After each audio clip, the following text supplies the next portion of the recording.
Shalom,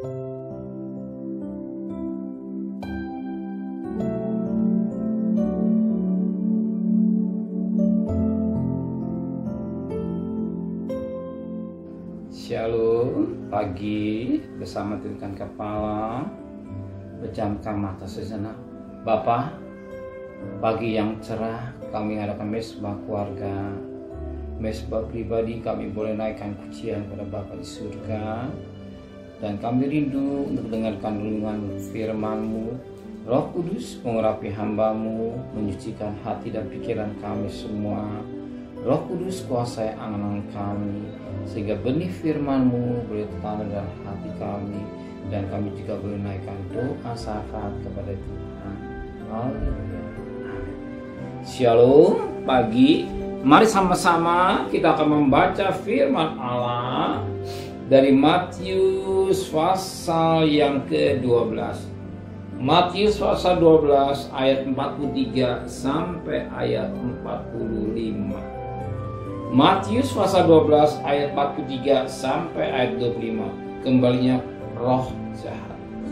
Apabila roh jahat keluar dari manusia, ia pun mengembara ke tempat-tempat yang tandus, mencari perhentian, tetapi ia tidak mendapatnya. Lalu ia berkata, aku akan kembali ke rumah yang telah kutinggalkan itu. Maka pergilah ia, mendapat rumah itu kosong, bersih, sesapu dan rapi teratur. Lalu ia keluar dan mengajak 7 roh lain yang lebih jahat daripadanya, dan mereka masuk dan berdiam di situ. Maka akhirnya keadaan orang lebih buruk daripada keadaannya semula. Demikian juga akan berlaku atas angkatan yang jahat itu. Puji Tuhan, betapa penting bencana hati kita. Ya, bejana hati kita bersih, suci, tapi nggak cukup. Bejana hati kita harus diisi oleh firman.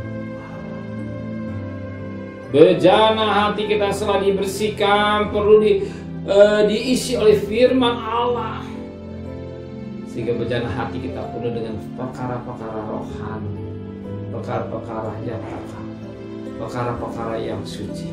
Kalau tidak, bejana hati itu tidak hati-hatinya ada yang datang perkara-perkara yang najis dan fatal. Sebagaimana firman Allah katakan pada ayat 45. Lalu ia berkata, aku akan kembali ke rumah yang telah kutinggalkan itu. Maka pergilah ia dan mendapat rumah itu kosong, bersih, tersapu dan rapi teratur. Setelah kita disucikan oleh firman Allah, bersih,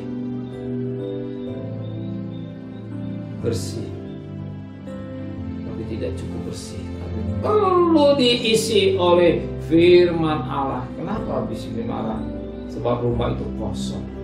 Rumah hati atau bejana hati kita harus penuh dengan firman Allah. Bejana hati saudara dan saya harus penuh dengan firman Allah.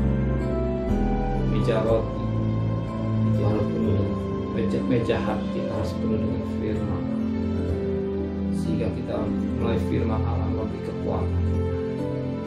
Melalui firman Allah kita mampu berjalan dalam hidup kita ini yang penuh dengan bunyi, yang penuh dengan kegelapan. Bahwa firman Allah kita sesat.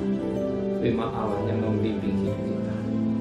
Firman Allah yang mengasihi hidup kita, sehingga kita menjadi anak-anak Tuhan yang beda. Kalau tidak firman Allah, apa yang terjadi? Alkitab menulis pada ayat 45, lalu ia keluar dan mengajak 7 roh lain yang lebih jahat daripadanya, dan mereka masuk dan berdiam situ. Maka akhirnya keadaan orang itu lebih buruk daripada keadaannya semula. Maka jangan kaget kalau hanya orang baru percaya saja cukup, dilantik dengan pertobat yang sungguh-sungguh. Apalagi dilanjutkan dengan bejana hati kita harus penuh dengan firman.